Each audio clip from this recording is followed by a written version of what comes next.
Hello everyone, good morning. আজকে সকাল থেকে মানে বাড়ি থেকে ব্লগটা স্টার্ট করলাম। তো দেখো, একদিকে চা বসিয়ে দিয়েছি, দুধ চা হয়ে গেছে, আর একদিকে বসিয়েছি বাবুর জন্য ম্যাগি। তো সকালে বাবুকে অনেকদিন পরই ম্যাগি খাওয়ানো হচ্ছে, তো দুজনের জন্য চা করে নিলাম। আর এখন আবার রেডি সেডি হয়ে যাব বাবার বাড়ি, কারণ বাবার বাড়িতে আছে আজকে মনসা পুজো বিসর্জন। বৃহস্পতিবার ছিল পুজো আর আজকে রবিবার আছে বিসর্জন। তো সকাল 9টা বেজে গেল, এদিকে স্নান ধান করে একটা শাড়ি পরে রেডি হয়ে গেছি। আর যা গরম, বাইরে তো বীভৎস রৌদ্র একদম।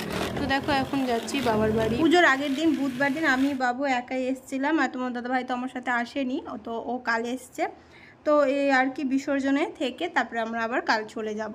তো দেখো, এখানে বাড়ি এসে দেখছিলাম যে মা পুজো করছিল, আর এখন রান্না বান্না সব হবে, সবাই এখন নিরামিষ।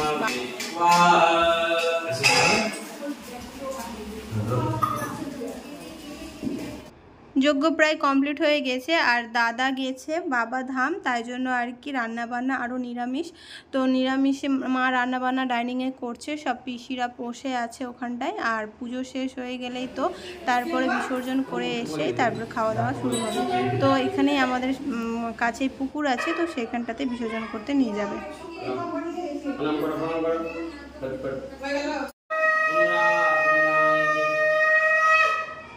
এই যে গরমে একদম ঘেমে লাল হয়ে গেছে, প্রচণ্ড গরম পড়েছে কিন্তু, আর রৌদ্রের তাপটাও কিন্তু কম না। তো দেখো, এখানটাতে মানে বিসর্জন তো হয়েই যায়, তারপরে মূর্তিটা ধরো যে নদীতে গিয়ে বিসর্জন হয়। তো এখানে বাবুরাও সবাই ছবি তুলে নিল, এগুলোই তো স্মৃতি হয়ে থেকে যাবে, তাই না? ছবিগুলো তুলে নিলে কি পরে দেখতে গেলে ভীষণই ভালো লাগে। তো দেখো, এখন মা এখন শেষে বরণ করে নিয়ে তারপরে বিসর্জনে নিয়ে যাবে। তো সবাইকে সুস্থ রেখো, ভালো রেখো, এটাই চাইবো।